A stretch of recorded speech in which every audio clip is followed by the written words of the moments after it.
কই লাউ পাতা? লাল পাতা। লাল পাতা। Ready down now. Ready down. Ready down now. Ready. Ready down. Ready. Ready down.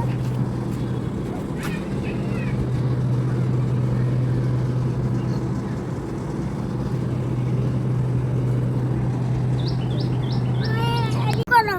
Amut. দাও না। হ্যাঁ Ready gaga. Kai. Kai kami am kaya. আসসালামু আলাইকুম। আমি তো সোনারগাঁ থেকে বলতেছি। কে কোথা থেকে আমার ভিডিওটি স্টার্ট করেছো তা তো আমি জানি না। আল্লাহর অশেষ রহমতে সবাই ভালো আছো। আমি তো আমার ছোট ছেলেকে নিয়ে ছাদে গিয়েছিলাম। এই তো ছাদ থেকে কিন্তু রুমে চলে এসেছি। এই তো বাহির থেকে লক করে গিয়েছিলাম। সিটকাটা আমি খুলে দিলাম। এই তো আমার ঘরের পরিবেশ। প্রথমেই কিন্তু একটা খাট আছে, তারপর কিন্তু আমার রুম। বাহিরে কি পরিমাণ গরম তা তো তোমরা জানোই। আমাদের এইদিকে কিন্তু প্রচুর গরম। ছাদ থেকে নেমে এসেছি কিন্তু প্রচুর পরিমাণ গরম লাগতেছিল, কিন্তু এসিটা ছাড়ার পরনটা ঠান্ডাই হচ্ছে না প্রায় অনেক দিন যাবতই। এই তো এসির এই নেটগুলো পরিষ্কার করা হচ্ছিল না। দেখো কি পরিমাণ ময়লা হয়ে কালো হয়ে গিয়েছে। তার জন্য কিন্তু রুমটা একদমই ঠান্ডা দিতেছিল না।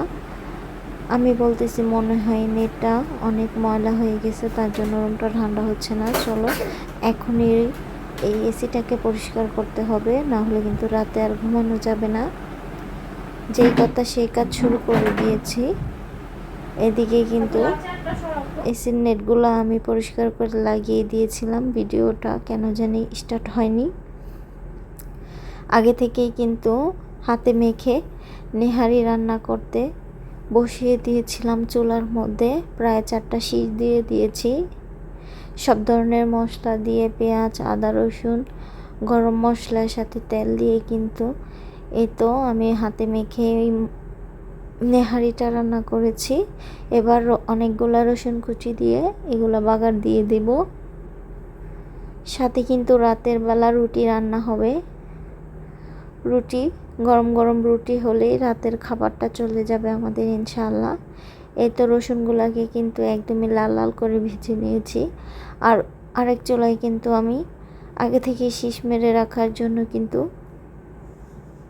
বন্ধ করে দিয়েছিলাম। এবার অনেকটাই বলক উঠে গেছে। এবার কিন্তু এই তো রসুনগুলো আমার ভালো মতো ভাজা হয়ে গেছে। এই রসুনগুলো কিন্তু আমি এই তো নেহারির মধ্যে দিয়ে দিতেছি। আমার বাগার দেওয়াটা কমপ্লিট হয়ে যাবে। এভাবে ঝোলটা ঢেলেও দিতে পারো তোমরা। আমি যেহেতু রিস্ক নিতে না চাচ্ছি তার জন্য কিন্তু এভাবে দিয়ে দিলাম। এবার কিন্তু প্রেসার কুকারের ঢাকনাটা লাগিয়ে দেব। আমার কিন্তু প্রায় অনেকটা জলই বের হয়ে গিয়েছিল। মনে হয় পানিটা একটু বেশি হয়ে গিয়েছিল। নেহারির কিন্তু ঝোলটা খেতেই মজা লাগে। মাশাআল্লাহ, গ্রাম বাংলার ঐতিহ্যবাহী রান্না আমাদের এলাকার। আমি কিন্তু রেঁধে ফেলেছি, সাথে কিন্তু রুটিও ভেজে ফেলেছি। ওই তো আমার রুটি কিন্তু ভাজা শেষ হয়েছে। আর এদিকে আমি তো সন্ধ্যাও হয়ে গেছে। একবারে নাস্তার রাতের খাবার একসঙ্গেই করে ফেলবো আজকে। এই তো এবার কিন্তু নেহারিগুলা বেড়ে নিতেছি আমি।